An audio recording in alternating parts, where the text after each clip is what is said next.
I ordered the United States Armed Forces to launch precision strikes on targets associated with the chemical weapons capabilities of Syrian dictator Bashar al-Assad.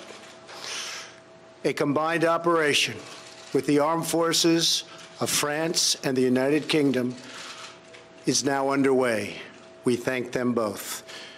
Tonight, I want to speak with you about why we have taken this action. 1 year ago, Assad launched a savage chemical weapons attack against his own innocent people. The United States responded with 58 missile strikes that destroyed 20% of the Syrian Air Force.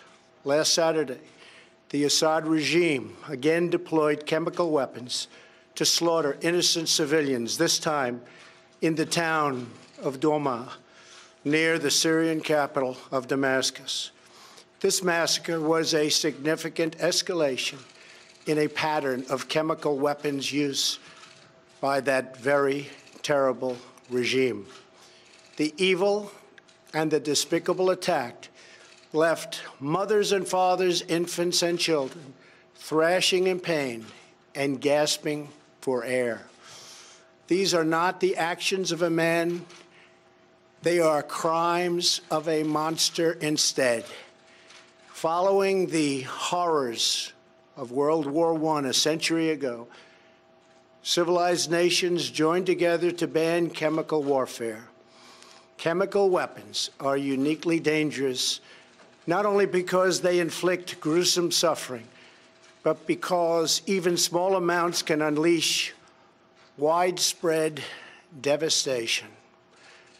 The purpose of our actions tonight is to establish a strong deterrent against the production, spread, and use of chemical weapons. Establishing this deterrent is a vital national security interest of the United States. The combined American, British, and French response to these atrocities will integrate all instruments of our national power, military, economic, and diplomatic. We are prepared to sustain this response until the Syrian regime stops its use of prohibited chemical agents. I also have a message tonight for the two governments most responsible for supporting, equipping, and financing the criminal Assad regime. To Iran and to Russia, I ask, what kind of a nation wants to be associated with the mass murder of innocent men, women, and children? The nations of the world can be judged by the friends they keep. No nation can succeed in the long run by promoting rogue states, brutal tyrants, and murderous dictators. In 2013, President Putin and his government promised the world that they would guarantee the elimination of Syria's chemical weapons. Assad's recent attack and today's response are the direct result of Russia's failure to keep that promise.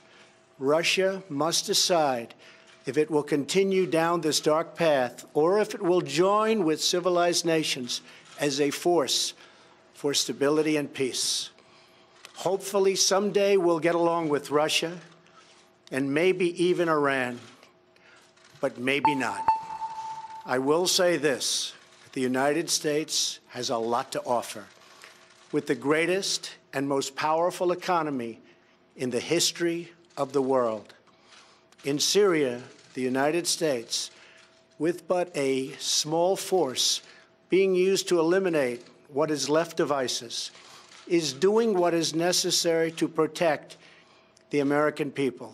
Over the last year, nearly 100% of the territory once controlled by the so-called ISIS Caliphate in Syria and Iraq has been liberated and eliminated.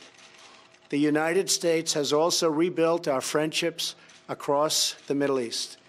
We have asked our partners to take greater responsibility for securing their home region including contributing large amounts of money for the resources, equipment, and all of the anti-ISIS effort.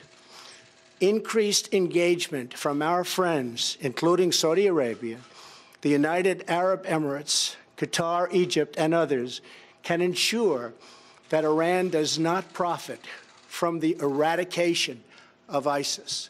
America does not seek an indefinite presence in Syria under no circumstances. As other nations step up their contributions, we look forward to the day when we can bring our warriors home, and great warriors they are. Looking around our very troubled world, Americans have no illusions. We cannot purge the world of evil or act everywhere there is tyranny.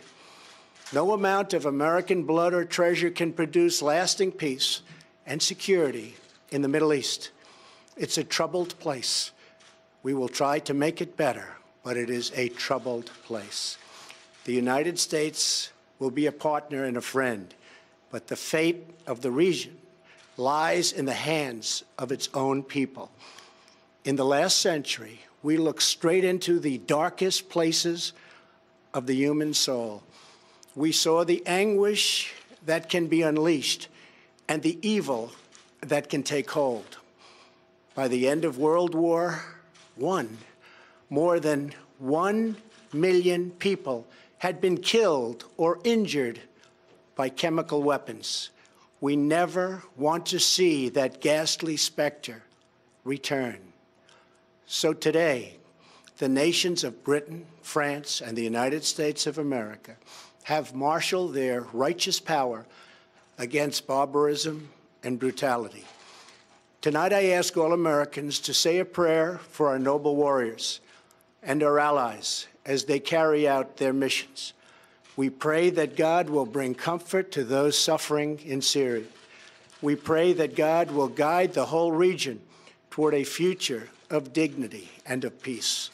And we pray that God will continue to watch over and bless the United States of America.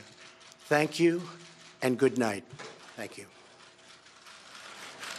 So the President of the United States, Donald Trump, there announcing that military action is underway. Alan Fisher, our correspondent, listening to the President, started off by talking about precision strikes, the aim of this military action to be a deterrent from using chemical weapons.